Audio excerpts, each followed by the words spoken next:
Uraian kita pada malam kali ini terkait dengan 30 sajian rohani renungan di bulan Ramadan yang ditulis oleh seorang cendekiawan muslim yang mungkin kita kenal ya, Nurholis Majid. Bulan Ramadan kita tahu bahwa bulan yang penuh dengan keberkahan, ampunan, pahala yang berlipat ganda. Iblis-iblis pun dibelenggu. Pada bulan itu kita menahan diri dari makan, minum, berhubungan seks, mulai dari terbit fajar hingga terbenamnya matahari. Bahkan ketika malam telah tiba, kita berbondong-bondong ke masjid untuk sholat secara berjamaah. Oke, dari berbagai ritual dan yang akan kita lakukan di bulan puasa, tentu mungkin terbesik di dalam benak kita. Mengapa kita berpuasa? Mengapa berpuasa diwajibkan kepada orang yang beriman? Mengapa kita melakukan ibadah-ibadah di bulan Ramadan?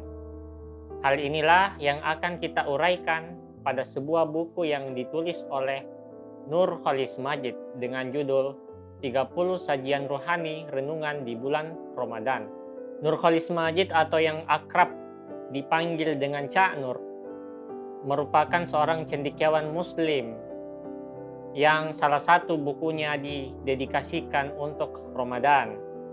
Cak Nur ingin mengajak kita untuk kembali merenungi dan mengamalkan ayat-ayat yang berkaitan dengan puasa dalam konteks kehidupan kita sehari-hari.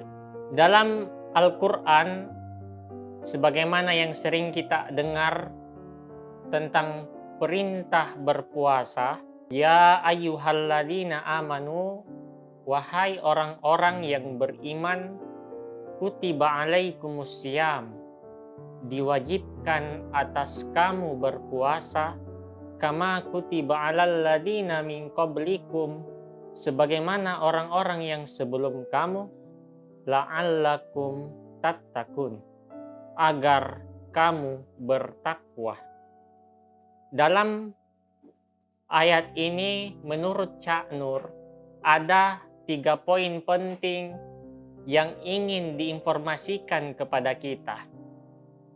Yang pertama adalah kewajiban berpuasa ditujukan kepada orang yang beriman. Hal itu sebagaimana redaksi ayatnya, ya ayyuhalladzina amanu. Mengapa dalam ayat itu tidak menguraikan, tidak memakai kata hai orang-orang Islam?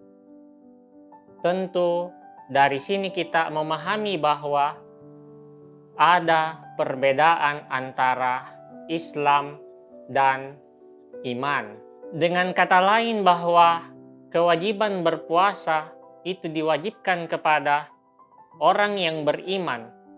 Dengan kata lain, orang yang tidak beriman tidak diwajibkan untuk berpuasa. Dalam sebuah ayat yang lain dalam Quran surah Al-Hujurat ayat 14, Allah Subhanahu wa taala menegur orang-orang Badui yang mengaku dirinya berislam. Sebagaimana dalam ayat diuraikan dalam potongan ayatnya, Allah Subhanahu wa taala berfirman, qalatil a'rabu amanu amanna.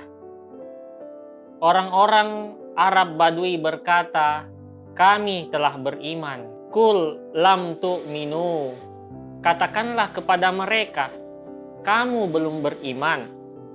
Walakin kulu aslamna, tetapi katakanlah kami baru berislam. Mengapa? Walamma yadkhulil iman fi qulubikum, karena iman belum masuk ke dalam hatimu. Dengan demikian, dari uraian di atas dapat kita pahami bahwa ada perbedaan Islam dan iman. Boleh jadi kita berislam, namun belum tentu kita beriman. Kita berislam karena orang tua kita, karena lingkungan kita, karena alasan politis dan lain-lain sebagainya. Oleh karena itu, mari kita introspeksi diri kita masing-masing. Sudah sejauh mana kualitas keberagamaan kita? Apakah kita sudah beriman atau hanya sekedar berislam? Yang kedua, dalam ayat Al-Baqarah tadi, Allah ingin menginformasikan kepada kita tentang puasa. Puasa yang dalam bahasa kita sehari-hari diambil dari bahasa Sangsekerta, atau dalam bahasa Arab kita sebut dengan saum. Saum berarti pengendalian diri, atau dalam pengertian dasarnya pengendalian diri dari dorongan bersikap tamak. Mengapa kita perlu mengendalikan diri dari dorongan ketamakan? Hal itu tentu kita masih ingat bagaimana peristiwa ketika Adam dan Hawa diberkahi oleh Allah dengan begitu banyak limpahan kenikmatan. Namun dari berbagai nikmat yang melimpah itu, mereka tidak mampu menahan dorongan dan godaan untuk tidak memakan buah yang dilarang oleh Allah. Hal inilah yang menjadi simbol bagaimana manusia memiliki sifat tamak. Dari kasus ini dapat kita pahami bahwa dalam diri manusia ada kecenderungan untuk bersikap tamak. Maka puasa adalah ritual latihan ruhania kita agar kita dapat mengendalikan ketamakan dalam diri kita. Kemudian yang ketiga, poin yang ingin disampaikan pada ayat itu adalah terkait dimensi puasa. Dimensi puasa setidaknya terdapat dua dimensi puasa yang dijelaskan dalam ayat itu. Yang pertama, puasa memiliki dimensi masa lalu, di mana ditegaskan dalam redaksi ayat yang mengatakan kama kutiba 'alal ladzina min qablikum, sebagaimana orang-orang sebelum kamu.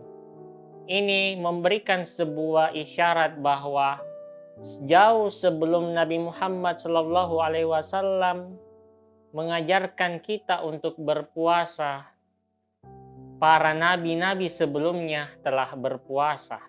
Begitu pentingnya berpuasa ini. Kemudian dimensi masa depan dilanjutkan lagi ayat selanjutnya, la'allakum tattaqun, agar kamu bertakwa.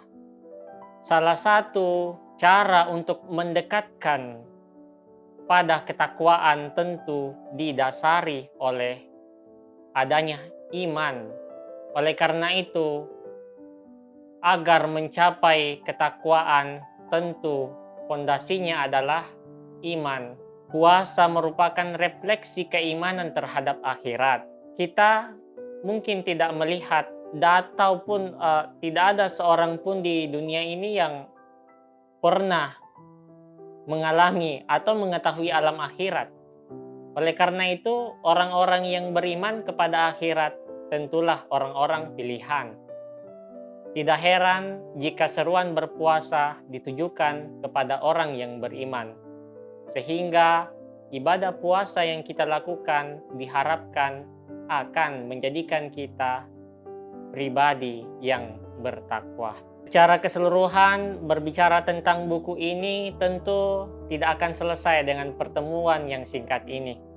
Buku 30 Sajian Rohani ini memberikan kita langkah-langkah secara praktis, berbagai renungan harian yang sangat cocok kita baca dalam mengisi hari-hari kita di bulan Ramadan ini.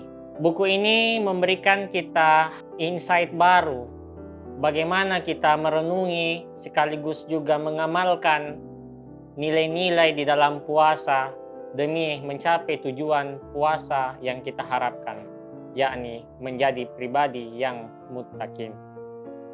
Ya, sekianlah resensi kita kali ini. Ada pertanyaan?